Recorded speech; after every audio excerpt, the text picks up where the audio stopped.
Good morning, afternoon, whatever it is. I've forgotten. It's 12 noon. I'm off my schedule. I wasn't even going to stream today, but I started feeling better. I was feeling kind of crappy, and then I started feeling better. My neck was hurting me really bad this morning, Steve. So I was like hanging off my bed in traction, hating life and not wanting to move forward. But it seems to have loosened up a bit. So I thought, I can't do my Wauwatosa lawsuit because I told Joe, forget it, don't come.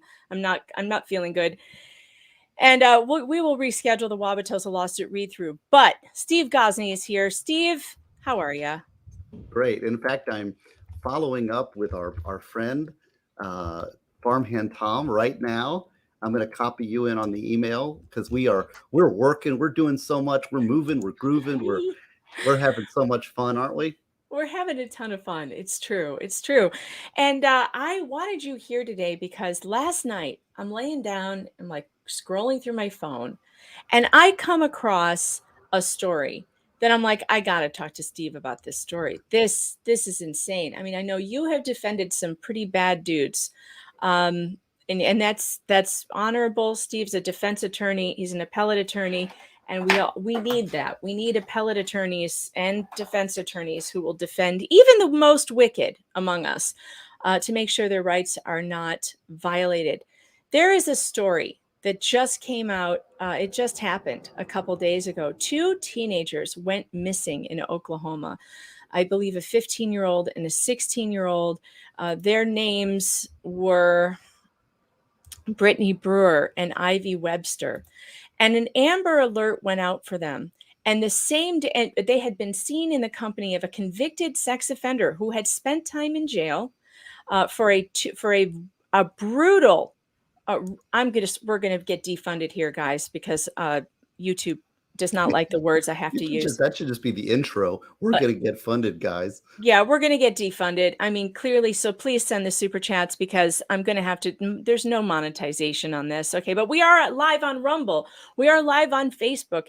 And there's a live chat going on Locals, meganfox.locals.com. Those of you in the Locals chat, would you please chat something so I know if it's working? Because yesterday it wasn't working and I don't know why. So if you're in there, can you send me a test? I'm testing it too, but whenever I type stuff in the chat, for whatever reason, it's not working. It might be my browser. All right. Stephen Crater, thanks for the super chat, says the best stream on the net. Well, I appreciate that. I'm makeup free today. I should have put some blush on or something. I look a little pale. All right. So here's the thing. 2 kids go missing. They're seen in the company of a man who is a known sex offender. He was put in jail for a 2003 brutal rape of a 16-year-old.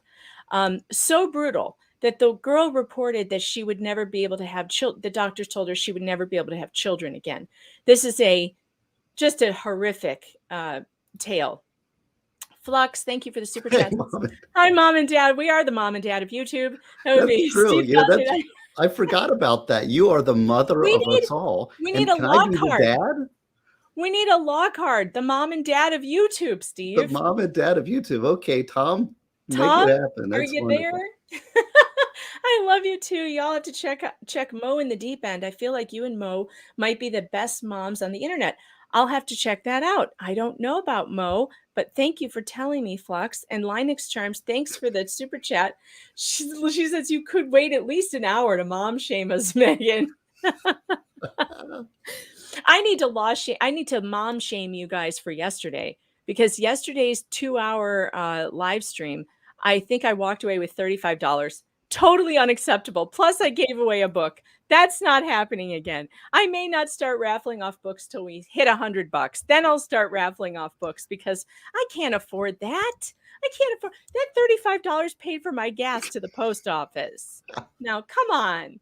All right. Anyway, there. Hold on. There's several messages on the locals.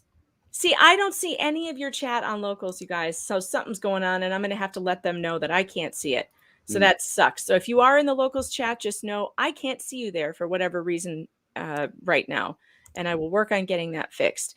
But follow me on meganfox.locals. Anyway, oh, I refreshed and there you are. Now I see you. Great. All right. We are now working. All right. That's good news. So these poor children that were missing were, on the same day that the Amber Alert goes out, were found dead. But not only were they found dead in this property in Oklahoma, but they were found, 7 total bodies were found, including the body of the perpetrator. His name is Jesse, get his name here, Jesse McFadden. He was found dead. There are 4 unidentified bodies. They don't know who they are yet. And I'm really worried, Steve, because I feel like because he's dead, the investigation is just going to die. This guy is clearly a serial killer. He has killed now at least 2 kids, and now 4 other people on this property are dead. I'm assuming he did it. I guess we can't assume that he did it, but awfully strange. Did you hear about this one, Steve? No, I'm sorry. There's so much crime. It's just I focus on the ones that are in front of me. I know, Steve. All right, let's read the news report. I'll pull that up so we can start there. I did read your news report you sent me. Yeah. Let's agree that the case is absolutely horrific. How's that? It's pretty bad. It's really bad. All right, so this is here's what we know. 7 people have been found dead in Henrietta. The Okmulgee County, oh my goodness. Okmulgee County Sheriff has said. In an interview with News on 6, Sheriff Eddie Rice said the county has not seen anything of this magnitude during his nearly 2 decades of service. We've had our share of troubles and woes, but this one's pretty bad, Rice said. You don't say. The sheriff, by the way, I think it's the sheriff. I'm going to play a video of him in a minute. You'll see why he annoys me. He'll probably annoy you too. The sheriff's office continues to investigate the incident. Here's what we know about the victims so far. Teens Brittany Brewer, Ivy Webster. Can you tell I was searching for prom dresses? My Google ads are all prom dresses. Why did it just disappear? Oh, for crying out loud. Now my news story disappeared. Hello? Go back. Go back. I hate Google ads. I try and make them stop. I have an ad blocker, but you can't read this if it's turned on. Unpause. Let's try that. Unpause. Block it. Are you Rumble streaming, by the way? I am. I'm on Rumble. Yes. Hello, Rumble. Thanks for the $2 Rumble rant. Occupant 42 sent $2 and says something. Thank you. Thank you for typing something in the chat for me. I appreciate that. Thank you for taking me so literally. You guys, you crack me up. All right, let's see. Let me pop that out over here so I don't miss you guys on Rumble. I'm trying to find your Rumble live stream. Here, I can drop the link for you. Put it in the private chat because it's not showing on my. That's weird. I forgot to put it on Twitter too. I probably should have done that. I'm no good at advertising for myself, Steve. That's why you need me. See there, we're gonna take care of you here. We got plans. Where's the private chat? Here it is. Okay, there's the Rumble link for you. All right, now let's see if we can get back over to my article. Did it fix itself yet? All right. All right, I got it. Teens Brittany Brewer and Ivy Webster were previously reported missing in Oklahoma Amber Alert. Authorities confirmed Monday that two of the bodies found were those of teen girls mentioned in an Amber Alert sent out at 10:29 a.m. on Monday. So the same day that the Amber Alert goes out, they find the bodies. And they were seen that same day with this man. Brittany Brewer was 15 years old, and her friend Ivy Webster was 14 years old. In a post on Facebook, Ivy Webster's mother, Ashley Webster, God pray for her, folks, said her daughter was supposed to be home by 5 p.m. on Sunday after being in McAllister with a friend. She wrote that her last contact with Ivy was about 11 a.m. on Sunday. I'd go so postal, Steve. I'd lose my mind. I'd go to jail. Although the guy's dead, so what are you going to do? Like, I don't know. The post was shared early on Monday. After 8 a.m. on Monday, Brittany Brewer's father, Nathan Brewer, posted a similar plea, noting that his last contact with his daughter was at 10 a.m. Sunday and that she was due home by 5 p.m. that day. On Monday, KRJH's Erin Christie wrote in another Facebook post that she spoke with Ivy's mother, who said her daughter's phone tracking service was turned off.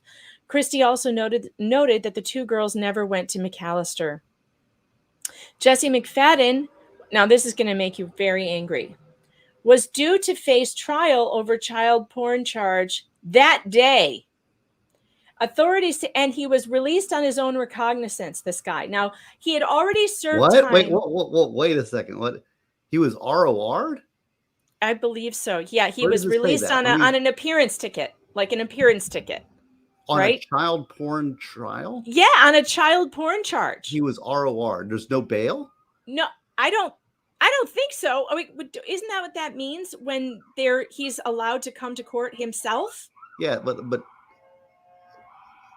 excuse me, I'm sorry. It's okay.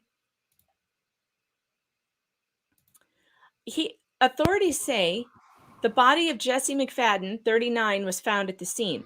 Despite this is how law is made. Can I just throw in Florida, we have something called the Anti-Murder Act.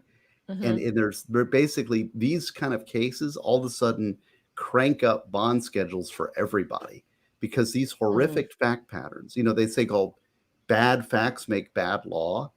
And so what happens is these kind of horrific fact patterns, which are quite rare when looked at the schema of crime generally, this is a very unusual crime. And that's one of the reasons it's interesting and people report on it. But because of that, people then make systematic changes that affect everybody in the system. And it makes it just keeps ratcheting up to state power, state power, state power. So I'm pushing back a little bit already because I see where it's going, right? Steve, why can't we have some common sense though? Why can't we say this man is clearly a repeat offender? He was put away for raping a child in 2003 or 4. He was put away in 2000. He raped in 2003, was put away in 2004. He then, from prison, and this is what we will find out in this story, from prison, somehow, someone, and there better be an investigation into who, and believe me, I've already started making a list of who I need to call. Right. Somehow he got a cell phone in prison. Someone in the Just Done Correctional Center in Taft, Oklahoma, gave him a cell phone where he began to groom these two victims that were found dead. Yeah, it's amazing. And it's funny. I had a client once call me on my office phone and I'm calling, he starts talking to me and I'm like, wait a second, aren't you in prison? And then he's like, oh, well, yeah, the deal. Oh. So it was a smuggle. It was a, what do you call it, contraband cell phone. So yes, people do get access to stuff like that. It's amazing. But if you've ever visited actually the inside of a prison, you say, how can a phone get in there? Once you go into a prison, you actually walk around and deal with it. You're like, this is amazing. How, it's amazing. Like, then you understand how this contraband gets in. I mean, because of well, I want an investigation into it. I want somebody to pay for it. I think there's got to be a security guard involved or something, right? Because Well, yeah, obviously somebody inside the prison is on the take and delivering this stuff, or it doesn't sure. get through, right? Yes. Yes. Well, we need to know. And I don't have any faith in these people in Okmulgee. Yeah, look at Linux says Okmulgee is a name only a small town in the backwoods would be named. It's true. You know what else really bothers me about this? And it's because it always shakes my world. You know, I grew up in outside of Chicago. I spent a lot of time in Chicago. Chicago's a place of high crime, very high crime. I expect these things to happen in Chicago. I expect there to be, you know, awful, every kind of crime you can imagine. You just don't expect this kind of heinous thing to be happening in these small little towns where people move to be safe. They move to get away from all of this stuff. And it's just, there's nowhere to go. And that Well, is so upsetting. there's the micro and there's the macro view. In the micro view, what we're reading this case, it's horrific and absolutely, and it's unbelievable, right? But in the macro, when you look statistically, it's still much safer to be in rural areas. There's only a few small jurisdictions in which the crime is out of control. Same thing with the Soros prosecutors letting everybody out. Those are certain jurisdictions. Most of the country is not that. So it's easy to get, reading the specific facts and being horrified by them. There's a truth at the micro level, but there's also a statistical truth, and the exception does not prove the rule. Yeah, I know. It's just still upsetting. Yeah, I get you. I'm with you. It's so upsetting. I feel your pain. It's so upsetting. I'm so sorry for these parents. Like, your life is just completely different now. Now you have a different life. Your life is never the same after this. Losing a child in this violent and horrific way, I can't even. So this man started grooming these two girls who, God knows what he told them, right? God knows what he told them. Grooming these girls from prison on a cell phone, on some social media. This is why I'm telling you, parents, right now, get your kids off social media. None of them ought to be on social media. Your 12-year-olds, your 13-year-olds, get them off. I had this conversation with my daughter yesterday. She's 14. She's about to be 14. And she said, Mom, I'm glad you kept me off social media. I don't want it. I don't want any of it. Well, you've got a wise daughter. I think social media affects women or young girls and teenagers much more than men. I think that's I think it's really causing a disturbance in our young girls. I think it's the creating boys mental illness. They've got video games and porn, but girls get these Facebook and these apps or whatever these apps, and they start getting all wrapped up in these apps, and I don't have girls I've got one son. Thankfully, I didn't have you, but I'm perceiving that you've got girls, and everybody I talk to who has young girls that they're raising, this phone and the social media stuff can be very toxic to their development. Very toxic. I mean, girls already have a hard time with self-image, right? The last thing they need to be doing is focusing on themselves and how they look all the time. And that's all that social media does. So she says to me yesterday, she says, I'm glad I don't have any of it, and I don't want it. I don't like the way the kids act who have it. And she said, the weird thing is, I'm the only kid who doesn't have it, and they think I'm cool because of it. But I think that's weird, because they could just get off of it. They don't have to have it. And it's just, she doesn't like the way that she said they have no attention spans. Everyone, if it's not as short as a TikTok video, they don't want to watch it. She's really into watching YouTube. She loves YouTube. And I'm totally fine with that, because I know what she's watching, and I know the streamers that she watches, and they're all, really good. She loves Ben Shapiro, which cracks me up. I love the fact that my 13-year-old is into Ben Shapiro, and also that other girl that works for the Daily Wire, Brett. She's the young one, Brett something. She looks like baby Ben Shapiro. She's very cute. How about Dennis Prager? She hasn't gotten into that yet, but she is thinking about signing up for Harvard classes to audit classes already. She wants to do that. And I'm like, go for it. She learned about it on YouTube. And I was like, yeah, of course you can. So she goes, I try to show these kids like some of the stuff I watch on YouTube. And if it's more than 30 seconds, they tune out and they're like, it's too boring. She's like, it's not boring. This is all really interesting, but you have to give it more than 30 seconds to learn something. She's not wrong. Well, Anyway, you said John, we were talking a little bit, I forget when, but about John C. Wright, who's this science fiction fantasy yes, author, and you've met him. I have an interview being posted on 3 parts, 1 hour each part, coming up tonight, tomorrow, and the next night on my that's going to Rumble be page. awesome. You guys have to And see that.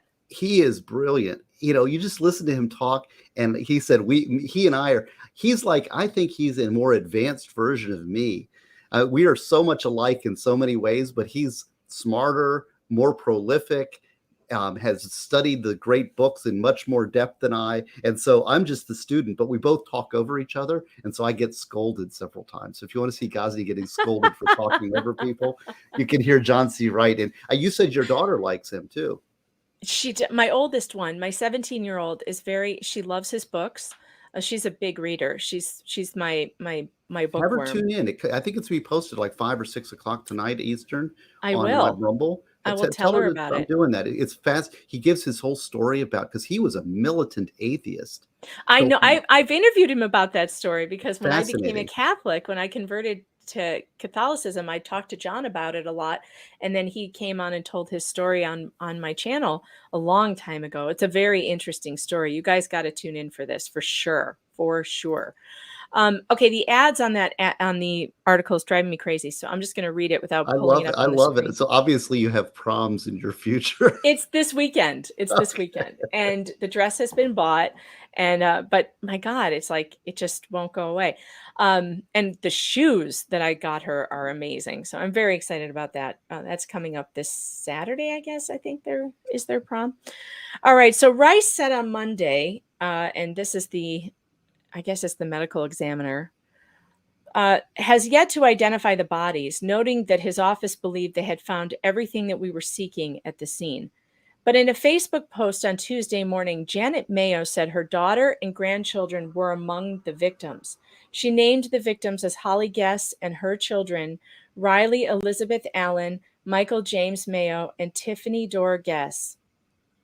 The Associated Press reported their ages as follows. Holly is 35, Riley 17, Michael James Mayo 15, and Tiffany Dore Guess 13. Oh, Jesus. Mayo noted in her post that Holly Guess was married to Jesse McFadden. Mayo's post also claims her relatives were killed by Jesse McFadden. The Oklahoman has not confirmed the information in Mayo's Facebook post. My daughter loved her children, and yes, she married the man who killed them, but she was fooled by his charm. I hurt just like the other families, but he took my world from me. Now, let's go over to the victim.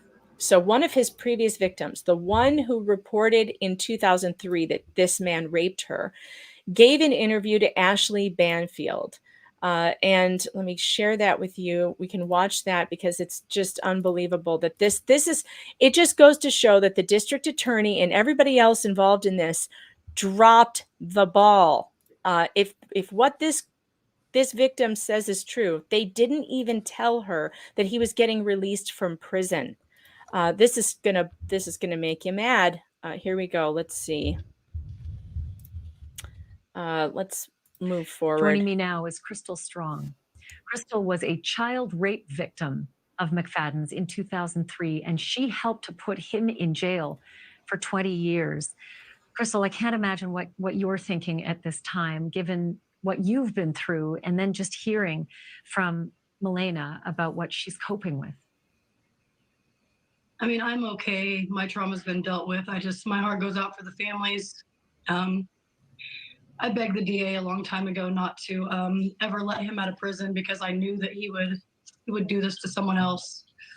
I've never been contacted about when he was getting out. Last time I heard from anybody was when I was 17, and the DA or whoever it was told me that Jesse was really high on meth, that he's sorry, things happen and I need to learn how to forgive. And I hung up on her and I tried to suppress the memories and move on with my life. I don't have any contact with Canadian Shores or any of that area. And the minute I heard about this morning, I had a gut-wrenching feeling that those babies weren't going to come out of there. Crystal, this This happened to you at This poor woman. Oh my God. Steve, is it normal for district attorneys or prosecutors to not inform victims of violent crime when the perpetrators are getting released? Well, see, the thing is there are laws, victim rights laws that get passed, okay? And generally, it depends on the prosecutor. Prosecutors do generally try to keep victims informed, all right?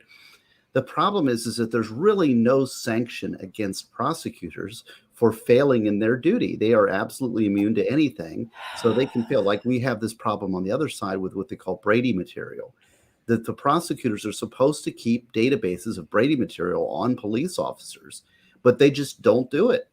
And then they say, well, we don't have it. We didn't know because but the court, there's laws and there's court rulings saying they've got to keep it and they've got to provide it.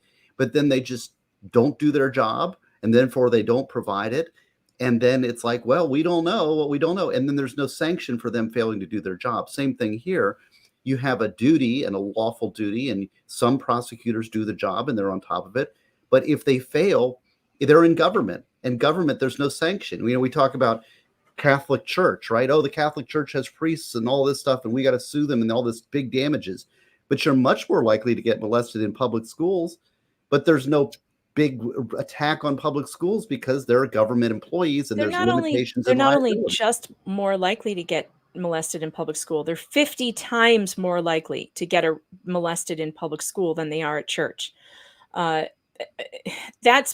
was done in a congressional study in 1997. You can look it up. It's the truth. And they do the same thing that the priest would do, which is just take the bad teachers and move them around. So, and prosecutors, Steve, need to face consequences for when No, they I screw up. agree. Well, yeah, one of my reforms in Ideas and Answers in Law, there's there's an article in here about prosecutors, and you can get it at stevegosney.com. Is in that book there's a whole article about prosecutors, and it's answers too. It's ideas and answers, and I have 4 proposals for holding prosecutors more accountable for their unethical and bad behavior. Now, I'm not saying, there's a lot of good prosecutors, a lot of good cops, good defense, but there's also ones that fail. And when they fail, there needs to be some sanction, but they're so held in this, like, I don't know. It's something strange about our society that we have empowered this office so much that there's no accountability.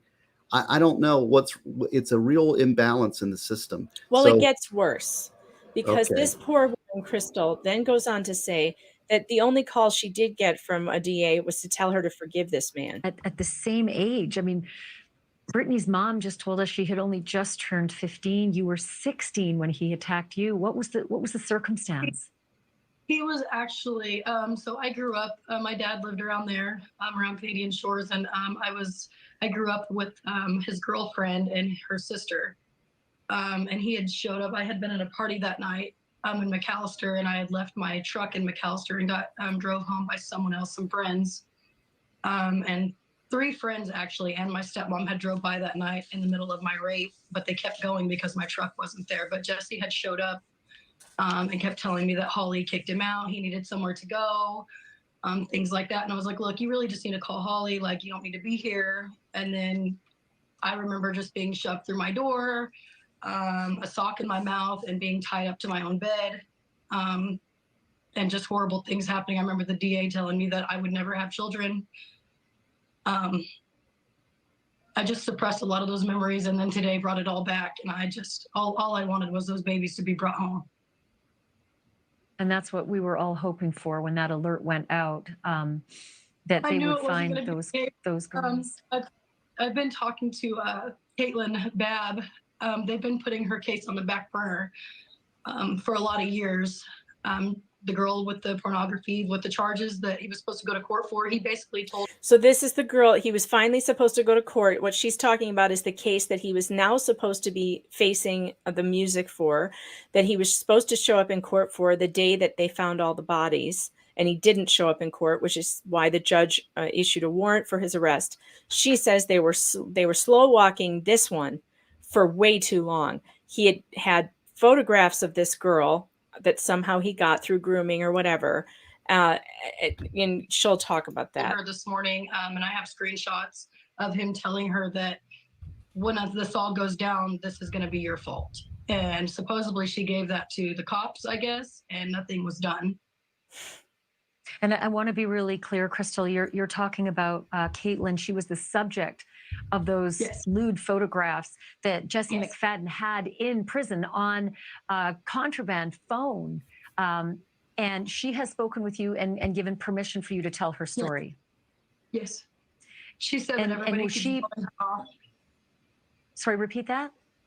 She said everyone keeps blowing her off and not doing anything. She's been just shoved off to the back burner. And then last night, Jesse had messaged her, I guess, from a fake account called Holidays. I have that screenshotted too, telling her, I've done everything I was supposed to do, and you just won't let well enough alone, basically. And now this is going to be on you.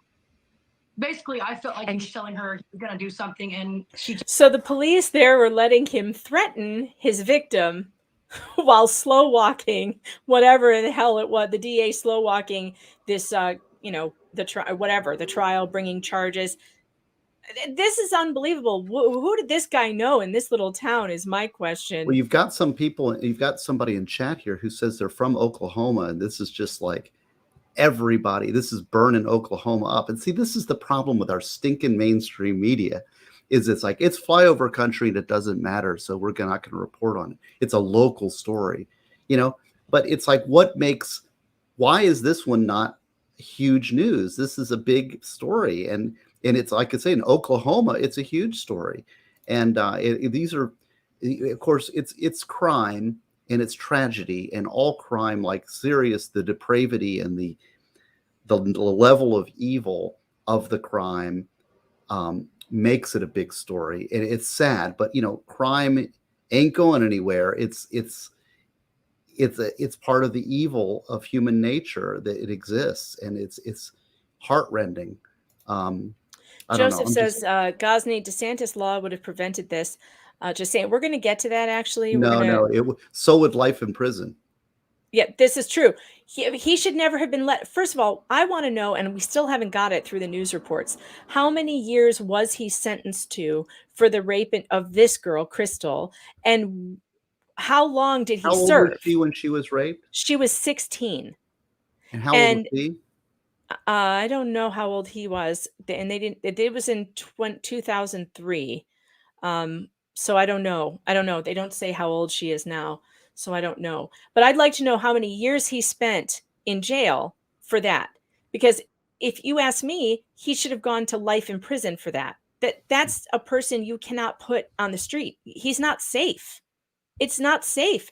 These people are repeat offenders. They don't stop. They don't get rehabilitated.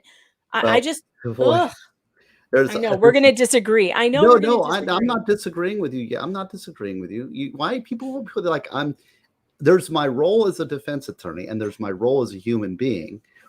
I don't take anything away from the pain and these things. And I don't know. I don't represent this guy. He's not in my jurisdiction.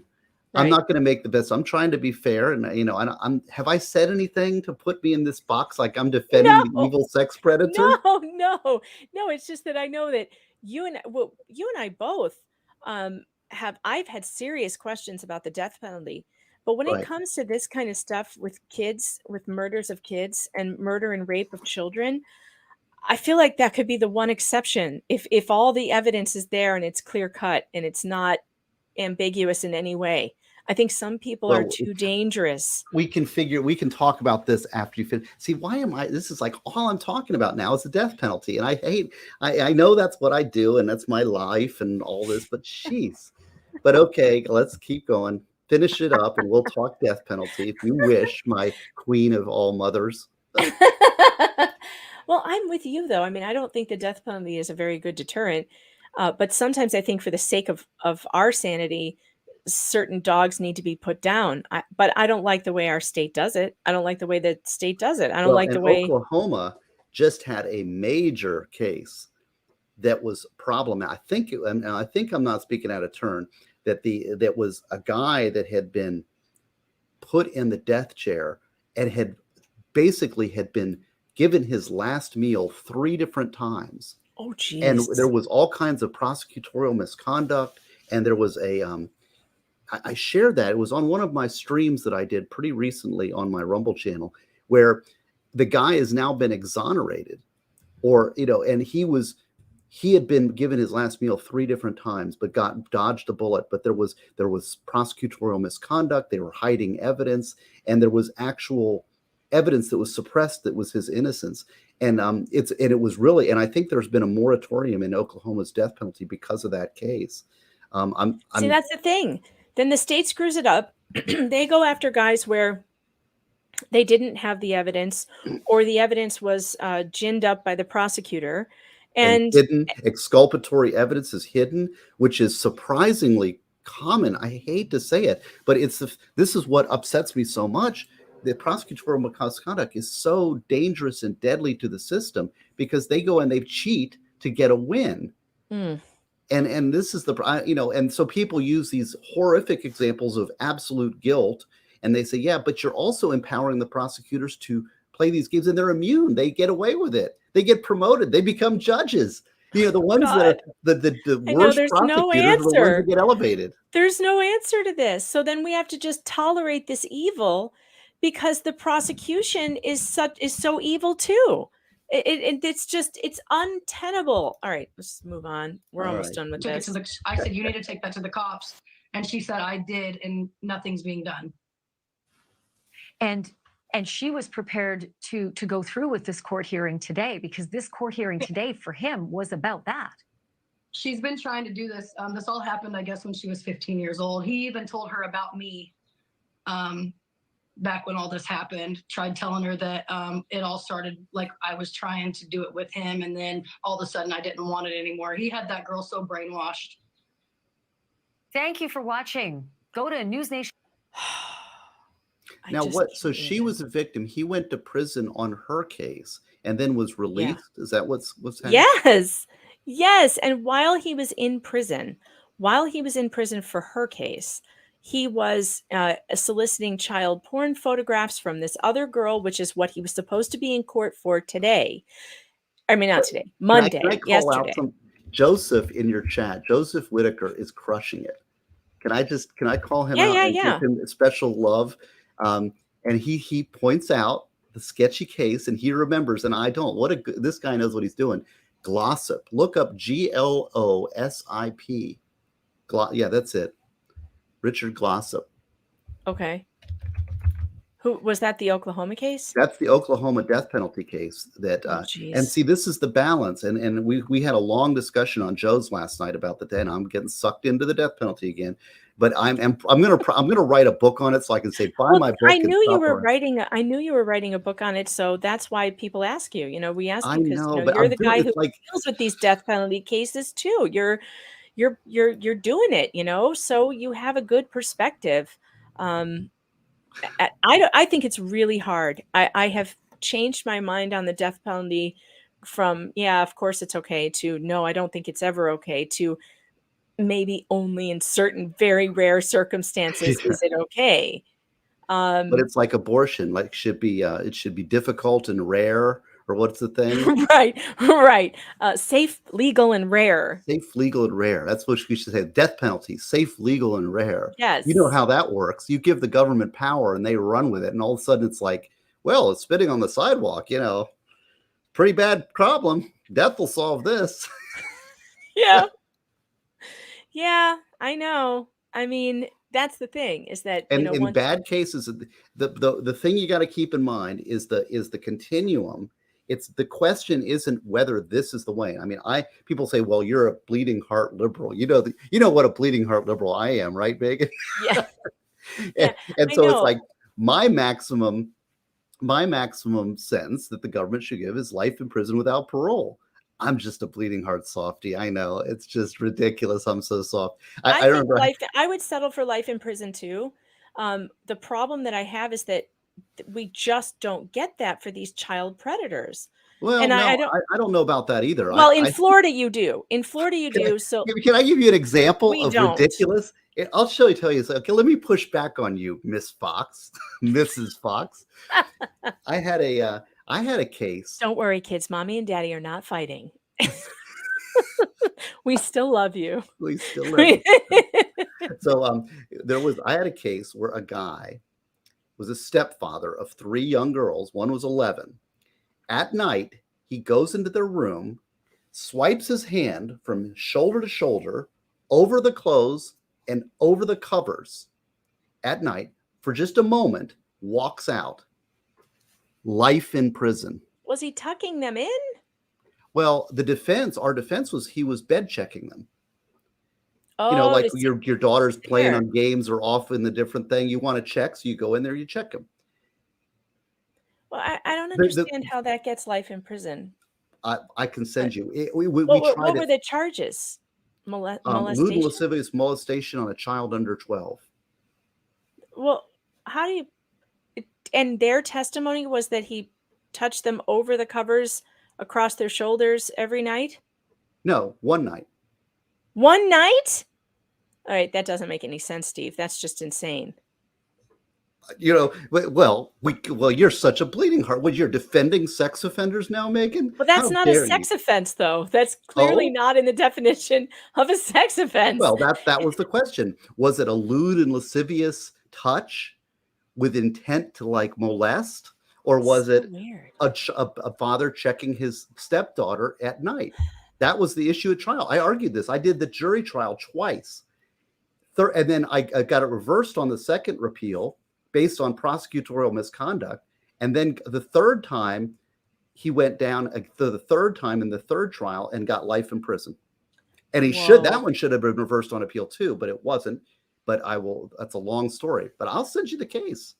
All right, this was going around on Twitter yesterday. I didn't get to watch it yet, but I noticed that you guys in the chat were talking about this. You're saying this would not have happened if The other thing Ron we're doing DeSantis is were in make charge. it clear that in Florida, we stand for the protection of children. And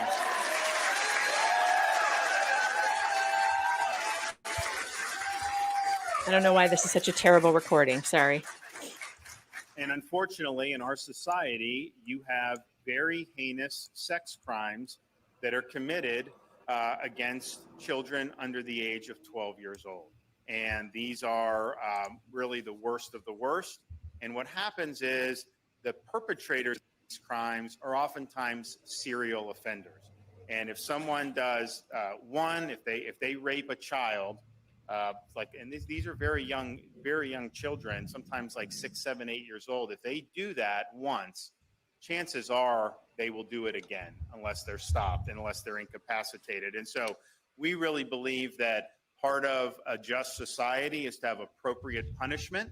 And so if you commit a crime that is really, really heinous, you should have the ultimate punishment. And so what this bill does is it challenges the U.S. Supreme Court for recently deciding, probably 6 or 7 years ago, they decided by 5-4, after over 200 years of our Constitution being in place, that somehow you could never have capital punishment for crimes like rape, even though some of these are some of the worst, even though you can have serial offenders who have violated multiple It's funny, children American under the Dreamer. age of 12. And so we think that decision was wrong. We think that in the worst of the worst cases, the only appropriate punishment is the ultimate punishment. And so this bill sets up a procedure to be able to challenge that precedent and to be able to say that in Florida, we think that the worst of the worst crimes deserve the worst of the worst punishment. Although I think in Florida, they may go a little overboard in Florida. Although, I understand why, because look, I did a lot of research, Steve, about sex offenders, and the average on the federal, because the federal system keeps good records of data. So if you look at the federal system, if it's a federal charge of child abuse, and I'm talking rape and molestation, these are bad cases like the ones he's talking about. The average jail sentence, Steve, was 3 to 5 years. 3 to 5 years on average. If the average was life or 30 years, I think I'd feel differently and I'd be like, yeah, okay, we're good. But we're not good when you're letting child rapists out of jail in 3 years. Some of them aren't Well, even getting jail at we just all. live in a different world. See, and this is the thing, it is very state specific. And there's a balance here, and deciding what the right balance is very difficult. I mean, what's the right answer to this? What's the right response to evil? What's the right response to crime? Sometimes, and the fact is there's a possibility of innocence. There's a lot of, there's no easy answers here. It's not like if we start killing everybody, the problem will go away. Okay.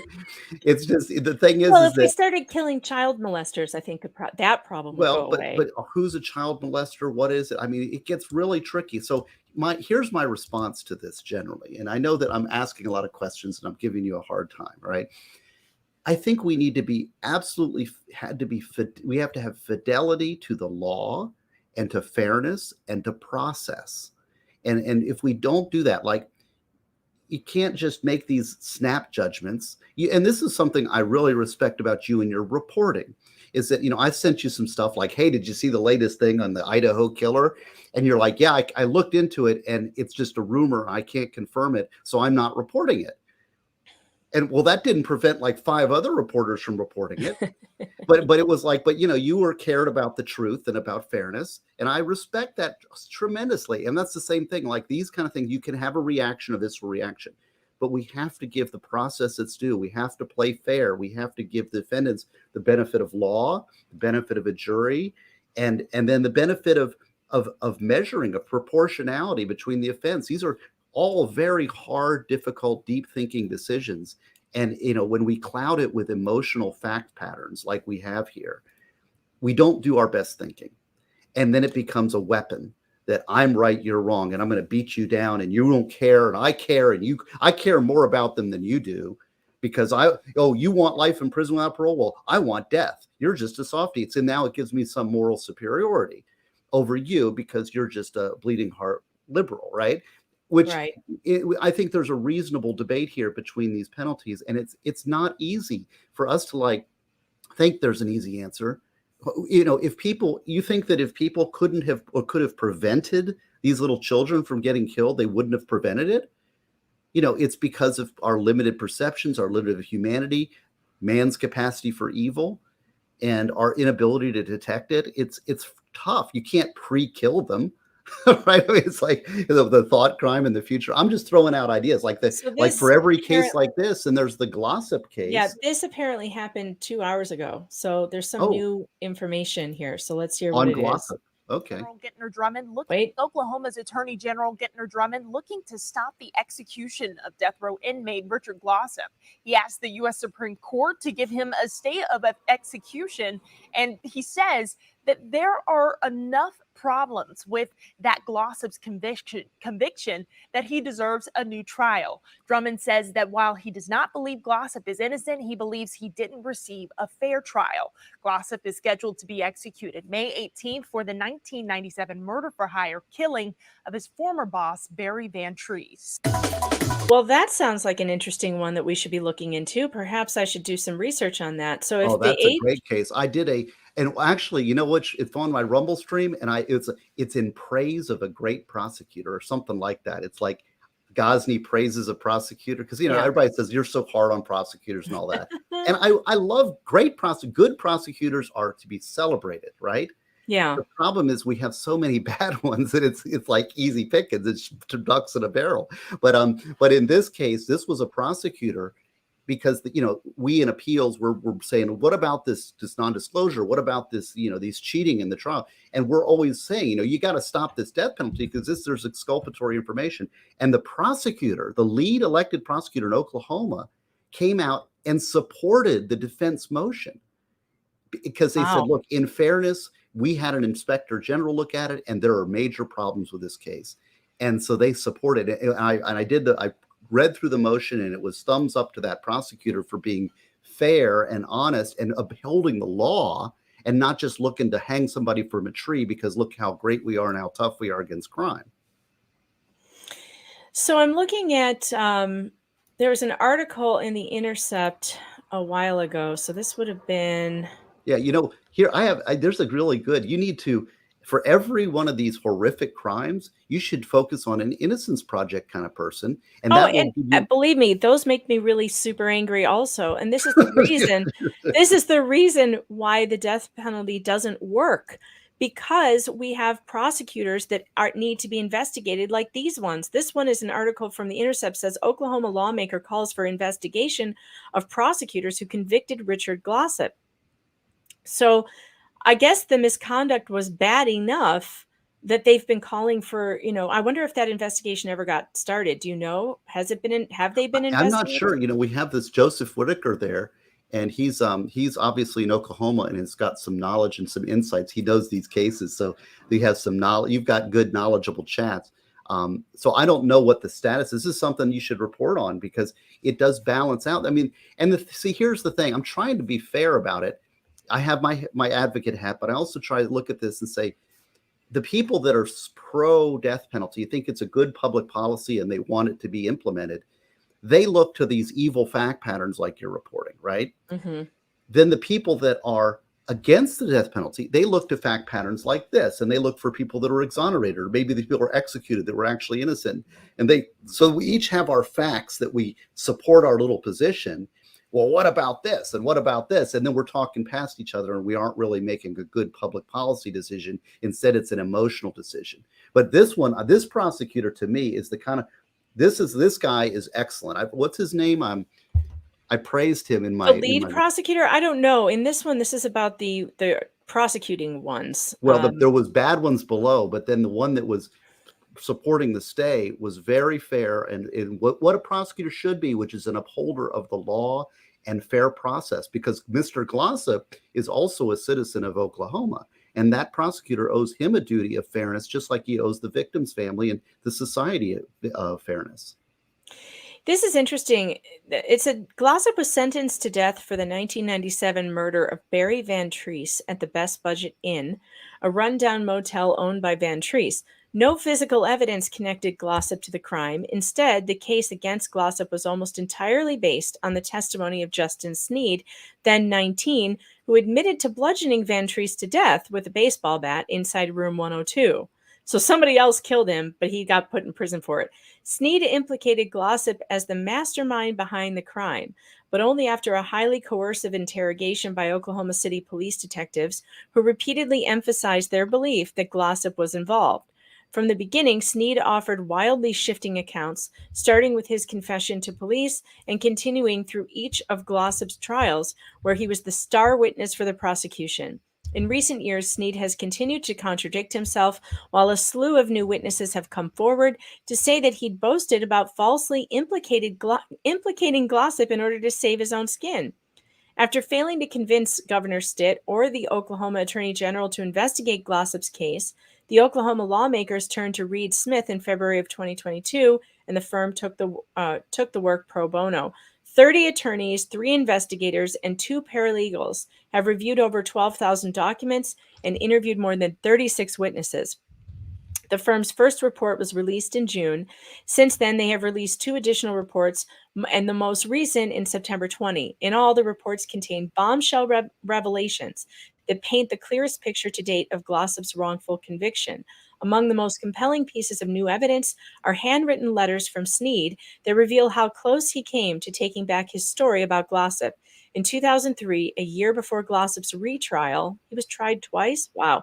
Sneed wrote to his public defender asking, "Do I have the choice of recanting my testimony at any time during my life or anything like that?" In 2007, he sent the lawyer another letter.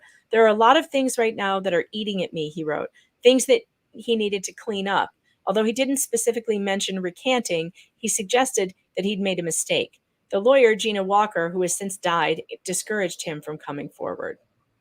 Wow. The most recent report digs deeper into Sneed's conflicting statements, his efforts to recant, the prosecutor's efforts to keep him in line. Investigators with Reed Smith interviewed Sneed in prison 3 times over the last month for a total of more than 8 hours. Portions of the interview contained in the report show that Sneed's account remains a mess of shifting narratives, save for his parroting of the key element of the prosecution's theory of the case, that he was an impressionable young man lured into a murder plot. Geez, Steve, with evidence as thin is this? How does a guy get death when he's Well, just swung but back? he's guilty. How can you defend the guilty? The jury found him guilty beyond a reasonable doubt, and now The you're juries are defending stupid, a and we know bludge- that. Well, this is why. I mean, see, this is the thing. So you need to be aware that by empowering the government with the death penalty, you aren't just talking about the pedophile child murderer. You're also talking about Mr. Glossip. This is all contained within See, I that. think we should just narrow it to pedophile child murderer. That's what I think we should do. Well, Only there's a- pedophile child murderers can face a death penalty, but only if there's actual physical evidence that connects it, like real physical evidence, not the kind that was planted there by police or whatever. Flux, thanks for the super chat, says, in my humble opinion, I think the jurors should also pick the punishment since they are the ones claiming guilt. I think you'd see less citizens putting other citizens to death except for the really bad. That's possible. I mean, right now it's the judge, right? The judge does I don't know. Would you want to submit your punishment to your chat? No. And I wouldn't want a jury deciding it either. I personally think after watching the juries that I've seen recently, if I, was arrested and on trial for my life, I would pick the judge. You don't have to have a jury trial. No, see, you are sadly mistaken. Really? Because we got lots of talk.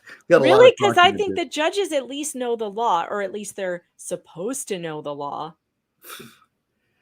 Megan, what are you? Come on, you're smarter than this. I forgot you're medium smart. I'm medium smart. It's true.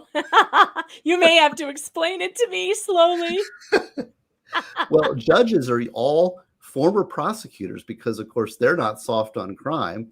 So we put them on the bench, and they don't understand the world. They've got one side of the plate, right? Which sometimes we defense attorneys are happy about, because if they do it, our clients are likely like, okay. But what they do is the judge sees, and this is, I got a problem. I got a bone to pick with you. One of them is that the people get up, and the media loves to report, this guy was arrested with blood on his hands, stabbing, and there's video, and there's 20 witnesses, and he got up there and pled not guilty, right?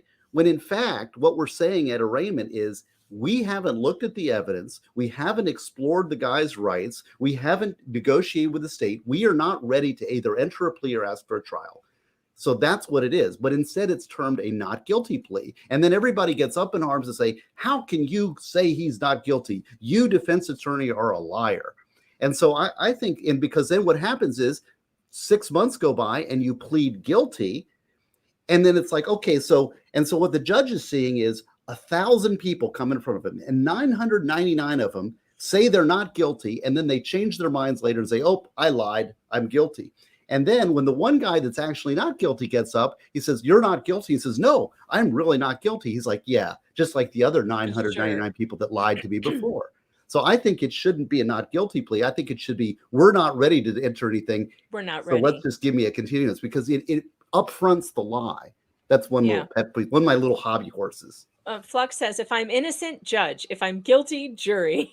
I don't know. I just don't want to be charged with it. I don't want to be charged with anything. I'll tell you that much. I don't want to. Flux has a card. She's got a law card. Yeah, does she? Yeah. I got to show you guys the new one. Huh? So I got to show the new one. Let's see if I can pull it up. Because you guys were. I do think that Andrew didn't fit when I called you moderately smart. I think, Andrew, everybody says he's such a hard guy on these women. He didn't know. And he didn't know. He was like, no, Megan's so really offended. Smart. He got so offended. He was like, Steve. I love him for that. It was so sweet. cute. Wasn't that sweet? It was so sweet. No, it was so funny. He's like, Steve, she's not medium smart. I know.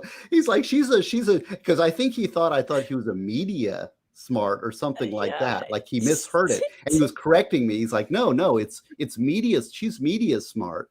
And I was like, no, medium smart. And he's saying, no, she's very smart. She's very smart. Why would you say such a thing? That was great. Like, and it shows you. See, everybody likes to hammer on Bronca for being such a cold, tough guy.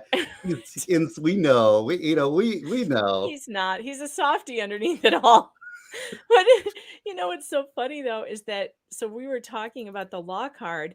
about adding a medium smart one, and it made me go back and find the moment that the medium smart thing happened, and I just happened to have made a clip of it and put it on my Oh, and I watched it, and it was great. it's so funny. So this is the new card. So you go to getlawcards.com/Megan, and you will get this card.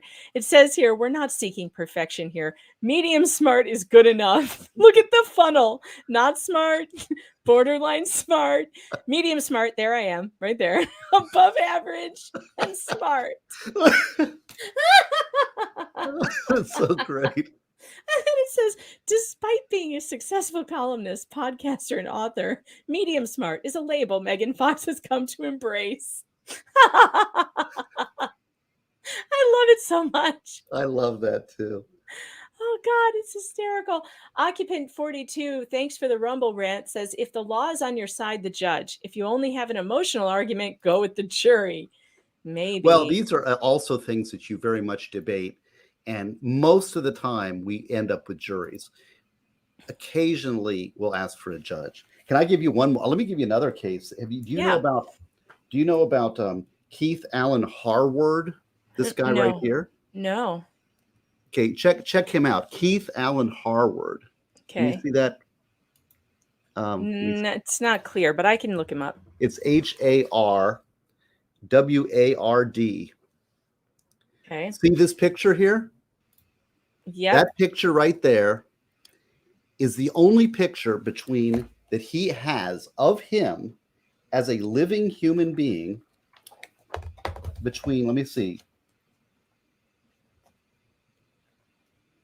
Let's see if I got another picture. There's another picture I have. So in 1983 and 1986, Keith Allen Harward was wrongfully convicted and sentenced to life in prison for a brutal 1982 crime in Newport News, Virginia. The first-degree murder of a shipyard worker and the rape of the murder victim's wife.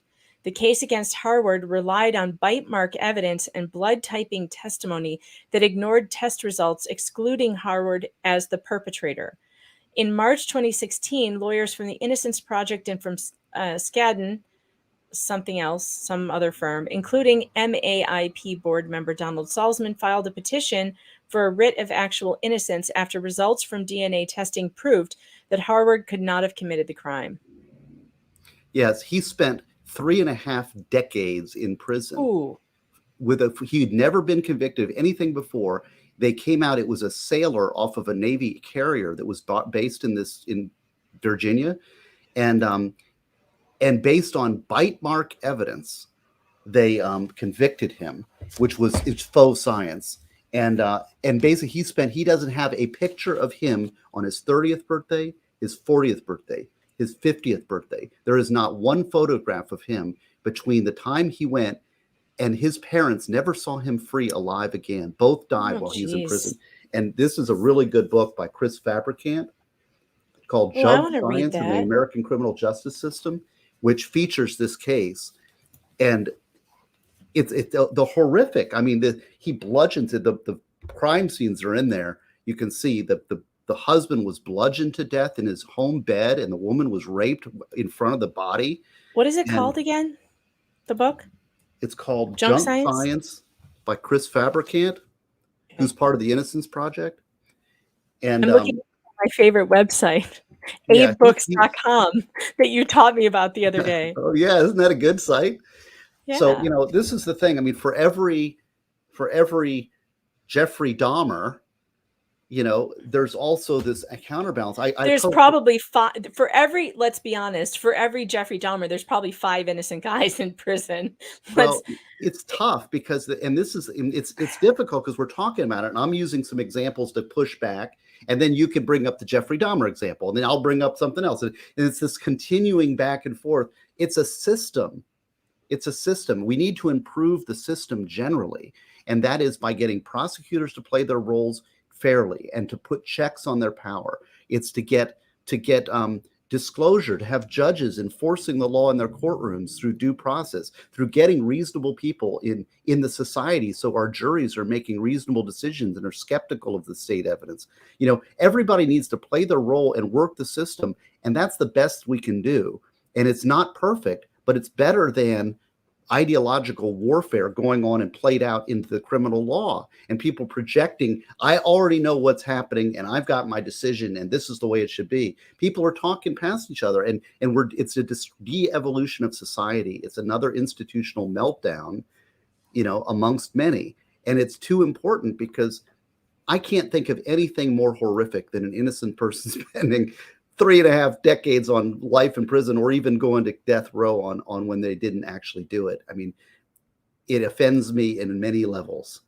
So that's there's no perfect answer. And so seeking the perfect answer, say, Gosney, your solution has these flaws. Okay. Do you have the perfect answer? We're not living in utopia. I'm sorry, I'm ranting again. No, it's true. No, it's true. You're absolutely right. Look, the situation is a problem. I mean, the whole institution is a problem. I don't think we can argue that there is institutional racism in the justice system. That's been a problem. There's all kinds of people sitting in prison for 20, 30 years for crimes that white people convicted of the same crimes don't get the same sentences. Well, I just had this conversation the other day. I didn't write an article on it, but one of the things is but it's coming, but he will be doing it soon. Don't worry. Well, the problem in Florida, and I'm speaking from Florida, and I have a master's degree in criminal justice, and we looked a lot. The institutional racism gets pushed a lot in higher ed, and when I was criminal justice UCF, this was a big thing, right? But my research into that topic is that there is not sufficient data. There is not good data to resolve that question. Okay, it is a fact that young Black males are much more likely to be put in prison than other racial groups. Now, is that a result of racial disparity and racism, or is it a result of societal forces that are that are impacting that demographic more than others, right? And that's a question. All right. Well, one of the things that you could do is, there's a score sheet. There's a criminal punishment code score sheet that says, okay, here's a bottom of the line. Well, to me, it's a very good tool in Florida that, okay, here's the mandatory sentence, but the discretion to go up is huge. So like if you have a 2-year, you have a minimum of 2 years, but a maximum of 20. So that's a huge thing. So if the judge downward departs, this is really in the weeds maybe, but that's a huge from 2 to 20. That's a huge. That's way too big. Oh, I've seen score sheets where the sentence has been between like probation and life. That's crazy. That should never happen. But that see, should never happen. That should be narrowed down to a normal, like what's appropriate for the crime. But there's no database. There's no way to access the data to adequately judge whether there's racial disparities that are caused by actual racism or whether it's reflection. There's not data within the system. I think DeSantis to his credit, has put forward some efforts to try to correct that, to make it so that we can gather it. One of the things we could do is say, if you have a score sheet, that is the sentence. The score sheet sentence is the sentence. If the judge goes down or if the judge goes up, he must give written reasons why that he's doing that are not contemplated by the score sheet. Right now, it only applies if he goes down. So if he goes down, he must do written reasons, and that's a big discouragement from him going down. But the same thing should occur when they deviate upwards or they give a higher sentence than the score sheet, because then it will give us what are the reasons you're going up, and it must be not accounted for in the score sheet as it exists. And then we would also have a racially neutral objective test for what the sentence is, because the score sheet is not racial. It's strictly based on prior record and certain enhancements about the crime that committed. So there's a reform that if they listen to us defense attorneys, maybe they'd hear something. But all the prosecutors run the show in the state house right now, and so it's out of balance.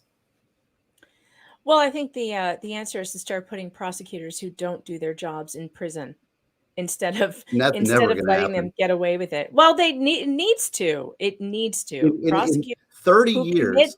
Prosecutors 30 years in who Florida, commit people to jail falsely need to go to jail.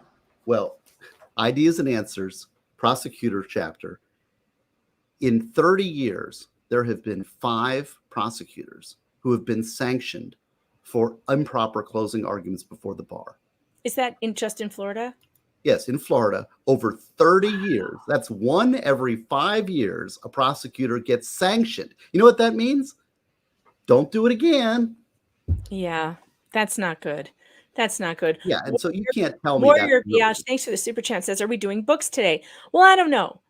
Could I get past $30? Maybe. If Come we on. get past You buy some law cards, give some super get chats. some, we haven't got there yet. We're not at the number where I'm feeling generous enough to give away a book. We'll just put it that way. And can I say that I've only got about 15 more minutes here? Yeah, that's fine. I pretty much just wanted to talk about that Oklahoma story and get your thoughts on that. I am here. One of the things that really bothers me about these cases ending in the perpetrator being dead is that it really cuts the faucet off of information, like what are we going to actually learn now? There won't be a trial. There won't be much of an investigation, I don't think, at this point. They'll identify the bodies. Or like the Tennessee trans shooter manifesto that we'll never see. That we'll never see. I don't know. I mean, there are lawsuits about that, so that'll have to get worked out in court. What's the big holdup? Well, they don't. The holdup is they think it will cause public outcry. That's why. On the wrong side. On the wrong side. Yeah. If whoever did it was, some MAGA Trump supporter with a manifesto talking about how much he hated trans people, it would be all over the place. We know this. Hey, another good remember news. The guy that tried to assassinate all of the Republicans at the field, and he just disappeared. Right. You never hear that. Oh, the Bernie, because he was a Bernie bro. Exactly. And you're not allowed. One of the people, DeSantis was one of those congressmen. Was he really? Yeah. Did you know that he is actually my congressman? He was your congressman? Yeah, he's in my district. He was from my district. I voted. I didn't realize he was there at the. Yeah. He's from Ponte Vedra. That's my circuit. His wife came to my house to ask for his vote when he first ran. Well, that's fun. Yeah, she came in my house. I talked to her for like 15 minutes. Let's see. I'm seeing a super chat over here that didn't pop up on StreamYard. That's weird. Never seen that happen before. Oh, okay. It just took a second. Danny Conley, thanks for the super chat, says, you and Steve should do a watch party of the doc Dream Killer, a kid convicted of murder because his friend had a dream. They did it with no evidence. I think I started watching that and I'm not sure I finished it. I remember just holding my head. Like, what? You told them you had a dream and they arrested you? Like, what? I mean, it's just. Well, wasn't there something like that in that recent case that just got convicted that they were watching? Where was it? And it was like one of the testimony was the roommate said that the guy was dreaming and he said he killed somebody. Or remember there was some evidence about a dream. Yeah, I think that might be the same case. Is that on Netflix? No, it's not. It was a recent case that there's this free Flux. Come on. Who is this guy? Thanks, American Dreamer. I appreciate that. Thanks for the super chat. American Dreamer is carrying the show on his own. American Dreamer deserves Flux has also been amazing. Flux, thank you very much. She's just always amazing. Flux is my favorite. I got to get her back on here. Lesbian card carrying heterosexual card. I gave her a heterosexual card. Can I give her the card on behalf of our team? Yes, I'm sure you can. She'll probably take it. I have an honorary lesbian card, so I thought it was only courteous. An honorary. Something's going on with gays against groomers, by the way. I wrote this article the other day about all the infighting. Zachariah Anderson. I'm sorry. That's the. Oh, yeah. Zachariah Anderson. Well, the prison snitch. That's right. Yeah, he said that Zachariah was dreaming and then shouted out something in his sleep, and they used that on the stand. It's absolutely ridiculous. Ridiculous. I mean, come on. Totally insane. Wait, what was I saying? It was something important. Shoot. I totally forgot because we got off on the Zachariah Anderson. Want me to replay it? Thing. No, but I forgot. What was it? Darn it. This is getting old. I swear. I get old. I'm getting old. I can't remember anything. My head doesn't work. My brain doesn't work anymore. Oh, gays against groomers. Thank you, Chris. Something's going on with gays against groomers, and I don't know what. And I remember I wrote this thing a couple days ago on PJ Media on the VIP side about the state of conservatism and how conservatism is in trouble. It's in shambles. And a bunch of our allies and friends are all fighting between one another. And it's just awful. Hidden videos, just awful. So Gays Against Groomers, I'm seeing like certain people that I've seen on Twitter who have been, chapter leaders in different places are like turning against Jamie Michelle, the president. I don't understand what's happening. There's like leaked communications happening. But you guys, I just got to tell you, we've got to stop this infighting. We're in a war. We're in a war against the left. And the left is just laughing at all of this. Whatever your problem is, put it away now. It's not time. And don't do it in public, for God's sake. Quit airing your crap in public. That's my public service announcement today for the conservatives listening, because it's got to stop. Flux, thanks for the super chat, says Mrs. Flux and I are thinking about starting a Gays Against Groomer chapter here in Maryland. Well, you should, because I think they can be very effective. But if they start the infighting and the tearing down of each other, it's going to all go away. And it's not going to. And this mutilation of children, we've already demonetized, right? So I can. Oh, yeah. You can say whatever you want. Ahead. There's no chance YouTube is going to let this make money. The mutilation of children. A lot of these children are gay. And they're confused about their sexuality. It's, they don't understand. And then the parent comes in with a knife and chops off their genitals. I mean, how is it if you're, it's violent conversion therapy is what it is. Violent conversion therapy. So we're not allowed to go get psychotherapy, talk therapy if you don't want to be gay or whatever. You want to talk about your gay feelings and maybe that you're not comfortable with them. You're not allowed to go to a therapist for that. I mean, but you can get your junk cut off. Yeah, Flux, aren't you happy that your parent didn't chop your breasts off and give you pills and sterilize you with sterilization drugs? It's crazy what's going on. Hey, this is a good question. This is for me. Yes, this one's for you. But you get the super chat. Thank you, Clarissa. Gosney, have you set a venue for the North Carolina meetup? Got my tickets, but unsure where it will be. Yes, I just did. And that's a very good question. I have a few people that are meeting me up in North Carolina. And, people always want my hardback books, right? And I only reserve them for there's only 25 of each one of these in existence. And I've got like 3 additional. I've got this one. And a lot of them go to people like Megan, who help me. She wrote the back. Megan, I love this. This is my favorite thing in the back of the book. So, good. They're hardbacks. And the thing is, I don't want people just to buy it because it's like pretty collectible, although these books are super high quality. What I'm doing is saying I reserve these for meet and greets. I am doing a meet and greet in Charlotte, North Carolina, June 30th at 8 p.m. at the Hilton Garden Inn. Now it's free, but you have to RSVP. If you want me to sign a book, you can bring one, or you can buy one and I'll sign it when I get there. Or I'm actually selling the hardback, but that costs more money because if you really want it, here's your opportunity. So Charlotte, North Carolina, Hilton Garden Inn, Charlotte, North Carolina. Go to my webpage, stevegosney.com, and go to stevegosney.com and you'll see there's details about the event. And I have since updated the thing so you can see the exact place and time. And it'll be at the bar, the bar of the Hilton Garden Inn on June 30th, Friday night. So we'll see you there. All right, awesome. And Flux said, I was just saying that yesterday. I'm so glad my parents just let me be a tomboy and didn't try to convert me to a dude. Right. We are too. We're very happy about that as well. We love you just the way you are. God made you the way you are. What is it that doctors think we can mutilate people and they're going to make God into creation and into some Frankenstein creature? Why are we doing this? A doctor can't turn a man into a woman. That's a ridiculous concept. Why do we even think it's totally ridiculous? It's completely ridiculous. Netfludar, you can't suffer traitors in your midst. They have to be called out when found out. Look, here's the problem.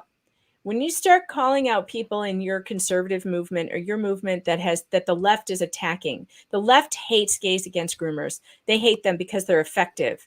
Gays Against Groomers is an organization that I don't think we can win this fight without. We cannot win without them.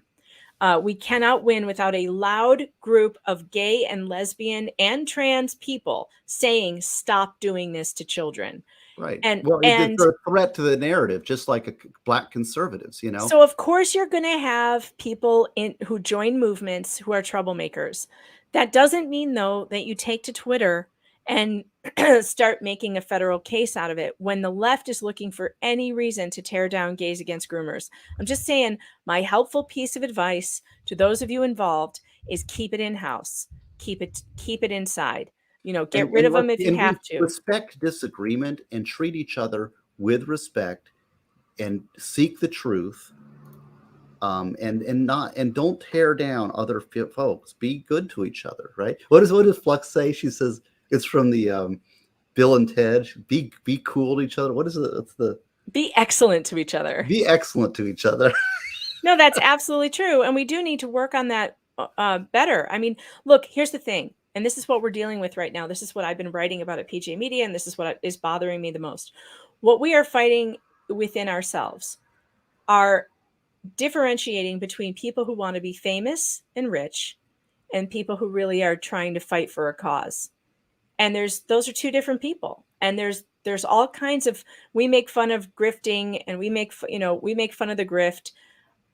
But it is true that if someone is in your organization strictly for the grift, it becomes a problem. And this is something that we have to figure it out. We have to figure it out in the conservative world because remember David Brock? It's messing with us. David Brock started out with the book, The Real Anita Hill. Oh, yeah. And he was a darling of the conservative movement because he's telling the truth about Anita Hill, who was the Clarence Thomas accuser. Yeah. And he wrote that book and it sold a lot of books. And boy, has he flipped. Yeah, I mean, we've seen no end of this, people that rise to these very high heights in, as conservative or so-called conservative influencers. They come out of nowhere. They have huge social media followings, and we should all just be very, very skeptical of all of it until they prove themselves to actually be doing something helpful and not just garnering huge audiences for themselves. And that this is a problem, and we don't seem to be able to get around it. All right. So I know you got to go and I'm going to go too, but on our way out, I'm going to play, because the chat was asking, I'm going to play the original Medium Smart moment. This was the moment. This is the origin of Medium Smart. If you've missed it, and we're going to do squats too on the way out for sure. Or lift your weights. Here's the origin of the Medium Smart. If you weren't there for the birth of it, here it is, because this is funny. And boy, was my camera fuzzy back then. All right. Well, thank you. I'm going to duck out. Thanks a lot. All right, Steve. Thank you. See ya. It's probably my favorite insult from the chat tonight, which I wish I had been taking screenshots of all of them, because I could do an entire stream on the insults that are coming from the chat. Who are they insulting? Me. Why are they insulting you? I don't know. But it's funny. My favorite insult. Oh, God. Who cares about this woman? Nick is way too overly respectful. Sure, she's medium smart. but she has no charisma. Damn. Medium smart. You are getting fucking toasted. Oh, my God.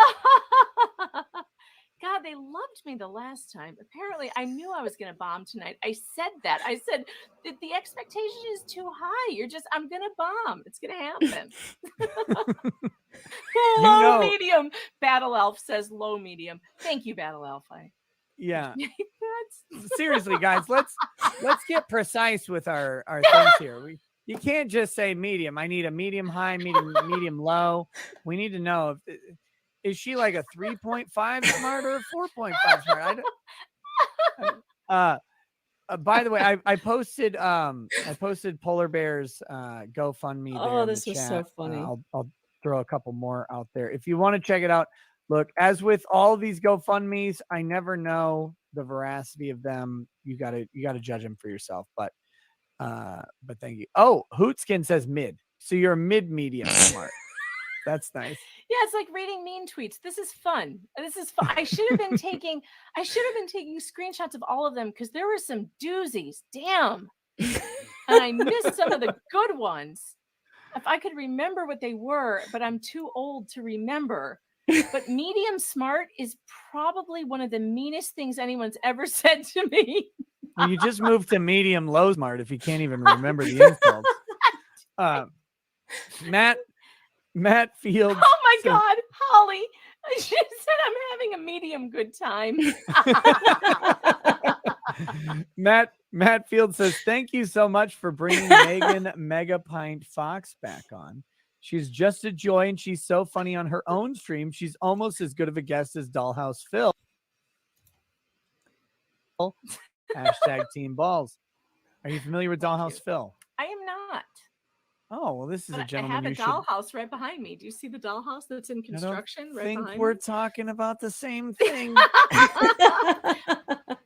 And that's because I'm medium smart. I have no idea what he's talking about. I love Nick. I need to see him again soon. It's been too long. Oh, well. All right, guys. You know what it's time for? Because I didn't make you do it yesterday, but we're going to do it today. You ready? Because you're too fat. So get up off the couch and do your squats. Wait, I'm not ready. Where did it go? Where's my squats? I haven't been here long enough. Ah, here it is. You impose fatness on you. You did it by going, oh, I want the butter on the popcorn. Oh, I want the butter on the ice cream. Oh, I want the butter on the sandwich. Oh, I want the butter on the salad. Stop eating butter. Can you just get up, walk 1 mile? Do squat! Walk farther. And if you can't walk, crawl, roll, get dragged by a goddamn forklift. Whatever is wrong with you, just move. Ever. Get off the chair. Get off the couch. No one is coming to service you while you sink into that furniture, while you become one with the pleather your poor ass got on that Walmart couch. Can you try not floating into sadness?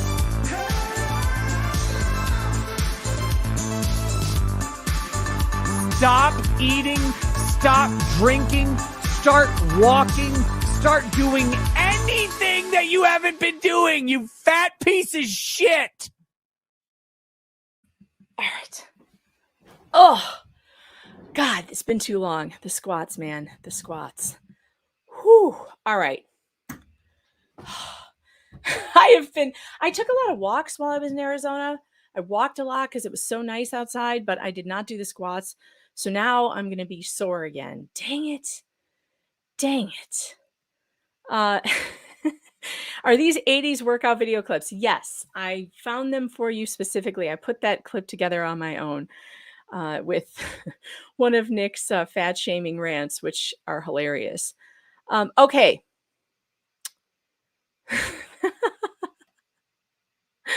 I did like at least 30 squats, Valhalla. You didn't see. I was off camera, but I was doing them. I'm telling you I was doing it. What else?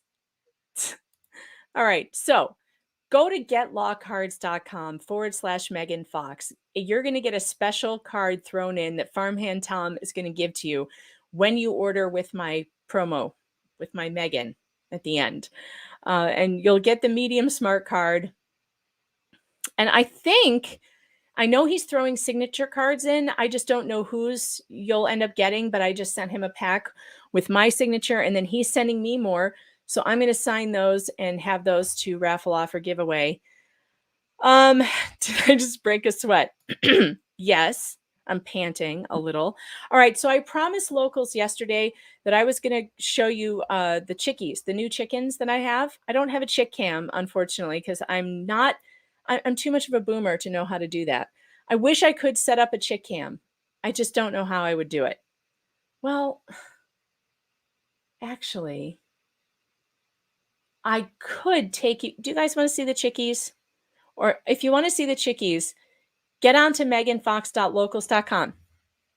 I'm going to start a live stream right now so that I don't have an excuse not to do it like I did yesterday. we'll take, and then, so if you go to meganfox.locals.com, I will be streaming over there to show you the new baby chicks. I'm going to call it the Chickie Stream. They're in my basement. Chickie Stream. And let's see. Let me put my phone over here for a second. Stream options. Wait, I got to notify everyone. Yep. Okay. Good. Just put my phone in this phone holder for a second because we have to get out of the show.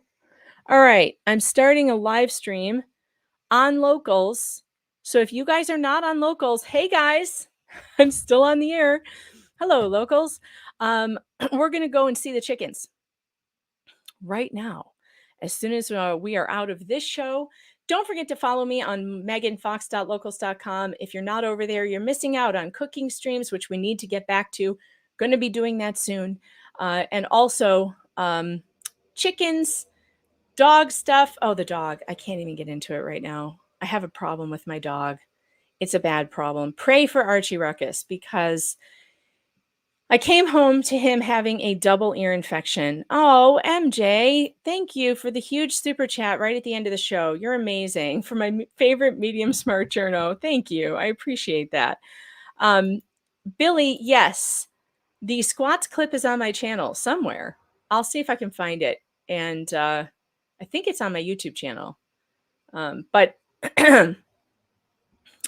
yeah, there's a problem with Archie Ruckus. So I came home to him after my Arizona trip. He has a double ear infection. Now he's a 110-pound German Shepherd. He already does not like anyone touching his ears when he has an ear infection, and he hates getting his ears cleaned. And if you've ever had a 110-pound German Shepherd tell you no, you know what I'm talking about. So he is not easy to treat. In fact, he's very difficult to treat. The doctors have given me tranquilizers, but the tranquilizer they gave me just turned him into a mean drunk. So made him drunk and mean. When I came home, he had 2 raging infections in both ears, and it had spread to his skin. So I tried to treat him, and he tried to bite me. I put a muzzle on him. We had a knockdown, drag out fight. And then he has not wanted to come near me since then. And he's been running from me. And it's really sad. I've been crying about it. And I don't know what to do because Mr. Fox is totally so done with it.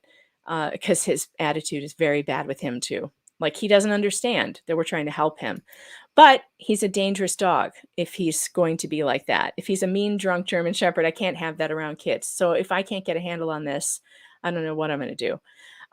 Valhalla says, does Benadryl work on him? It's funny you should say that. I called his trainer, a sobbing mess, and I'm like, please help me. Because I don't know what I'm going to do. And she knows him really well. And she's like, he's a total sweetheart. But I know what you're talking about. Some German Shepherds do this. And, he needs to be heavily tranquilized. Anyway, she told me to start giving him Benadryl. I was giving it to him, but I wasn't giving him enough. And I needed to give him 2 a day. Since I've been giving him 2 a day, it looks like his ears are clearing up. He let me touch them yesterday without growling and freaking out. Yeah, I have a mean, drunk German Shepherd. So I just talked. I got, after the Chickie stream, I got to run to the vet because they're giving me another tranquilizer to try on top of the one that makes him mean. They say I have to give him that one plus this other one, and maybe that will help. Oh, yes, I need the formula that Bill Cosby used. It's so bad, you guys, because if this dog doesn't fix himself, if he doesn't figure it out, I don't know what I'm going to do. I can't have a dangerous dog around my kids. So we have to figure it out. I've got to get his skin problems worked out. And here's the worst part. So the hot spots that he has on his body, one of the worst ones is on his testicles, which are still not clipped. And who has to try and get the stuff on the testicles? Oh, that's me. That would be me. And he used to like it when I scratched his belly, so I was like scratching his belly, trying to get the stuff on to where it is. He's got this really bad rash. And as soon as I touched it, oh, he was like, "Urgh." He was coming after me. Oh, I haven't been able to get under there since. He won't even let me look. Will not even let me look. It's bad, you guys. It's bad. So pray for him. Look, Ellie, I know he needs to get fixed, but you don't understand. We were told, because of his size, that he should not be fixed until he was 2 years old. And when he turned 2, which was last October, we were, I looked into getting it done. Well, it is so expensive. No, he's not fixed yet because he's only 2.5. And German Shepherds, when they're growing and they're that big, they tell you not to fix them until they're 2. And yes, I know that's part of the problem. That's why he's being aggressive and being an asshole. It's going to cost me, and I shit you not. Do you know how much? Wait, first, I want to let you guys guess how much it costs to neuter a dog today. Please, just guess. How much do you think it's going to cost me to neuter a 110-pound dog? What?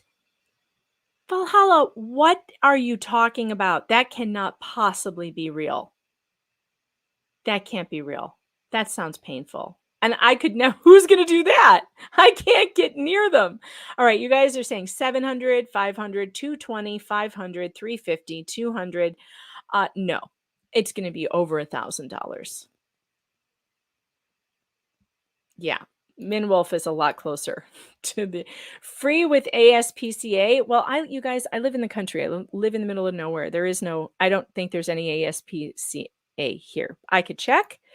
I've already looked. I'm looking for, and there's places you can go if you don't have money, but then you have to show them your records and stuff. And I don't qualify because I make enough money that they say I can go in, but I guess they haven't seen the price of eggs. I guess they haven't seen what groceries cost because I don't have an extra penny. I really don't to do this right now. I had no idea it was going to be that much money. Because I've had dogs my whole life and I've gotten them all fixed and I've never had it cost that much. Never. I think I've paid $250, maybe $300. Do you really know how to do this? That sounds like it would be painful. You should email me. Maybe we'll talk about that later. That sounds painful though. Yeah, I'm looking into it. Trust me. I know he needs to be fixed. I'm working on it. But right now, first things first, I have to get his skin problem under control. The skin problem is ridiculous. It's the skin problem and the ears. Oh, is it because they want their growth level? Yes, it's because they want their growth level so they don't get even bigger, since fixing them makes them grow into huge eunuchs. That's right. They grow bigger when you fix them too early. So, and he's already huge. He's way bigger than than I expected him to be. Is it more expensive because he's not puppy sized? Probably, but they told me not to do it when he was a puppy, so I'm screwed. Yes, I think it is a food allergy. And for the Archie Snip Fund, Ashley, thank you. This poor dog. My husband is so done. Oh, it's his birthday today. Oh, I forgot to tell you. So fat lot of good you guys would have done me. You said to go with the fishing trip. Well, I had a bad feeling about it. And I was like, well, I better go ask him. So I just did. And he was like, no, I don't want that. I'm like, okay, what do you want? He's like, a PlayStation 5. Okay. All right. So I guess that's see, it's a good thing I didn't spend the money on the fishing. I didn't listen to you chuckleheads. And that's the thing. I can't. Poor Mr. Fox hates this dog. I've never seen him hate it. I've never seen him hate a dog like he hates this one. He's always liked dogs, but this dog, it doesn't help that he took out his bad knee the other day. And he's still limping around because of that. It's not good. All right. What a nerd. Whatever it takes. All right, guys. I'm signing off on YouTube and Rumble, and Facebook, but I will be coming. I'm live on Locals right now, so get over to meganfox.locals.com because we're going down to the basement to see the chickies because we got 8 new chickies, and we're gonna go see them. All right. So you guys take care. Thanks for being here. Thanks for showing up. I appreciate it, and I'll see you tomorrow. Alvin Louis is going to be here. He's got some amazing new information, new story to talk about, more groomer teachers going on. It's going to be great. So I think we're starting at noon tomorrow with Alvin Louis, and I'll be back then. See ya.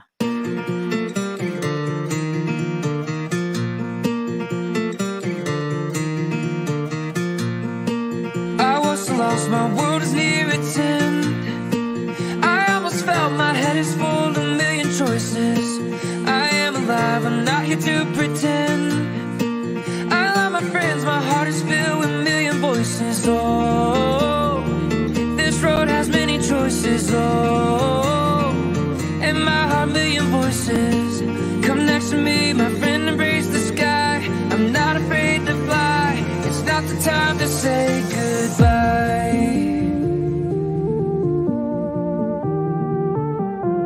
I don't wanna say goodbye. No, I don't wanna say.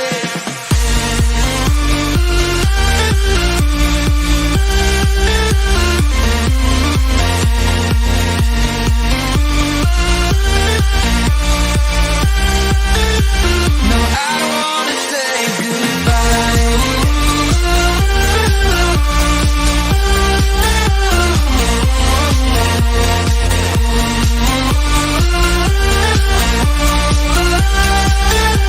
No, I don't wanna say goodbye.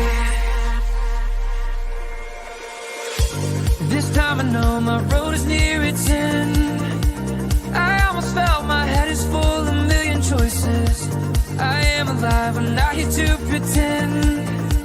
I love my friends, my heart is filled with a million voices. Oh, this road has many choices. And my heart, million voices. Come next to me, my friend, embrace the sky. I'm not afraid to fly. It's not the time to say goodbye.